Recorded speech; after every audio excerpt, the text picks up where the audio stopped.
You're standing on the edge of a cliff. Of course, the last thing you want to do is go over the edge. That being the case, it's probably a strange feeling when someone hands you a rope and tells you there is only one way to go: down. For anyone who's ever wondered what canyoneering is like, that's pretty much as simple a description as I can think of. Wherever a canyon wall sits lonely in a hazardous environment, there you'll find a rappeller, taking their backward steps, moving from top to bottom with only gravity and a rope as their companions. Now, while it may seem strange for someone to do that, there are places you just can't get to any other way. Luckily, there are people willing to take you there. I'm a lead guide with Awesome Adventures. I am a canyoneering guide here in the Zion area.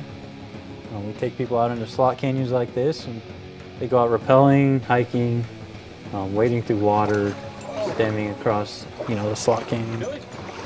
In places like Zion Canyon, where the rocks have a beauty that gives them character and vibrancy, slot canyons are common. Now, during a thunderstorm, this is not where you want to find yourself, since these canyons are formed by the rushing of flash floodwaters. On a dry day, though, there is nowhere more incredible to be. The walls push up toward the sky, and the light bouncing off the walls creates an environment that feels unreal, and yet more real than anything else, if that makes sense. You don't have to go to Zion to experience a slot canyon and some canyoneering, though. Today, just a few miles outside of St. George, Utah, Tyler Hirschfield, a guide with Awesome Adventures magazine, is taking a new victim on his first trip down the rope. This is Yankee Doodle Hollow. We just bring you in here, we show you a really fun but safe time. I think it was like a 30-foot in the beginning, then an 80-foot, and then there's just a small 15-footer at the end. Quite a bit of fun. My favorite part was probably the second rappel that we did on the larger rappel. Yankee Doodle Hollow is easily accessed out of St. George on Old Dump Road north of town. Now, once the first 30-foot rappel is done, you descend into a world of twists and turns, blind corners, and standing water.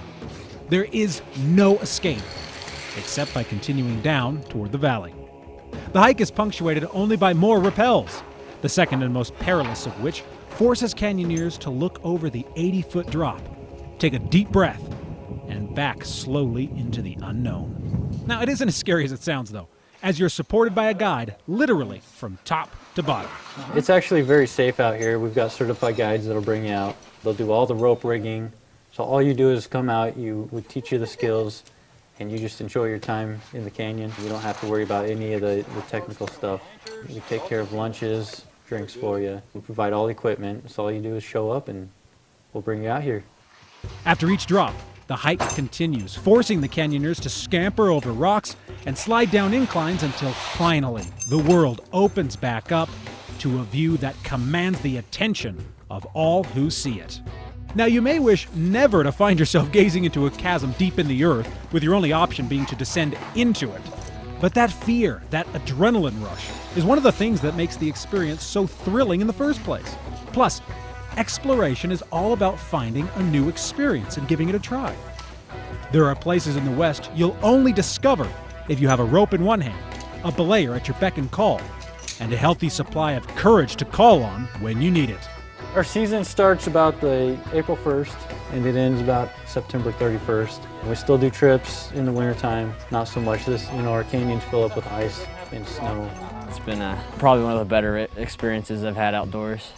If you're looking for a good time, just go ahead and give us a call. We'll bring you out here and you'll have the time of your life. Dangling in Yankee Doodle Hollow, I'm Stephen Heumann for AYL. Now back to Alaska with Chad.